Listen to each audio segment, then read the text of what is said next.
نبی پاک صلی اللہ تعالیٰ علیہ وآلہ وسلم کی شفاعت کے حوالے سے یعنی اعلیٰ حضرت امام اہل سنت رحمۃ اللہ تعالیٰ علیہ نے بہت خوبصورت کلام بھی لکھے ہیں، اور فتاوی رضویہ شریف کے اندر اور دیگر آپ کے رسائل کے اندر شفاعت کے اوپر گفتگو بھی بڑی پیاری پیاری.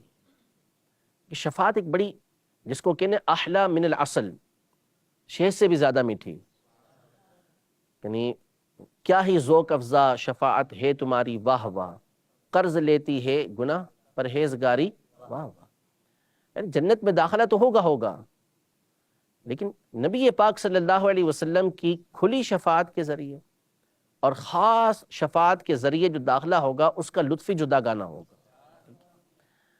تو نبی پاک صلی اللہ تعالیٰ علیہ وآلہ وسلم کی شفاعت بڑی مزے کی ہے، بڑی لطف والی ہے.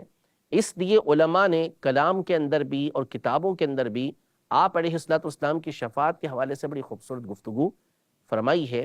المعتقد کے حاشیے میں نبی پاک صلی اللہ تعالیٰ علیہ وآلہ وسلم کے کمالات کو اور فضائل کو بیان کرتے ہوئے امام اہل سنت رحمۃ اللہ تعالیٰ علیہ نے گفتگو یہ فرمائی کہ قیامت کے دن شفاعت کرنے والی ہستیاں صرف دو ہوں گی: انبیاء، حفاظ، شہداء. جن کی شفاعت کا تذکرہ آیا ہے وہ اپنی جگہ پر، لیکن حقیقی اعتبار سے شفاعت کرنے والی دو ہستیاں ہوں گی. ایک قرآن، جس کے بارے میں واضح طور پہ فرما دیا کہ یہ اپنے پڑھنے والوں کے لیے شفیع بن کر آئے گا، اور دوسرے نبی پاک صلی اللہ تعالیٰ علیہ وآلہ وسلم. باقی جس کی شفاعت کروانی ہوگی وہ نبی پاک صلی اللہ علیہ وسلم کے پاس لے کر آئے گا، اور نبی پاک صلی اللہ علیہ وسلم کے ذریعے سے اللہ پاک کی بارگاہ میں اس کی سفارش جائے گی، شفاعت جائے گی. انا صاحب الشفاعتی ہوں، میں ان تمام کی شفاعت کا صاحب ہوں، ان تمام کی شفاعت کا صاحب ہوں، یعنی ان تمام کی شفاعت والا ہوں.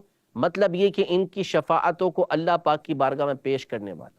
تو نبی پاک صلی اللہ تعالیٰ علیہ وآلہ وسلم یہ اول شافع اور اول مشفع ہیں. فرماتے ہیں وَمِنْهَا أَنَّهُ صلی اللہ علیہ وسلم اول شافع واول مشفع وَهَذَا يَدُلُّ عَلَى تخصیصه وتفضیلہ صلی اللہ علیہ وسلم. یعنی نبی پاک صلی اللہ علیہ وسلم سب سے پہلے شفاعت کرنے والے اور سب سے پہلے آپ کی شفاعت کو قبول کیا جائے گا، اور یہ آپ صلی اللہ تعالیٰ علیہ وسلم کی تخصیص اور آپ کی افضلیت کے اوپر دلیل ہے.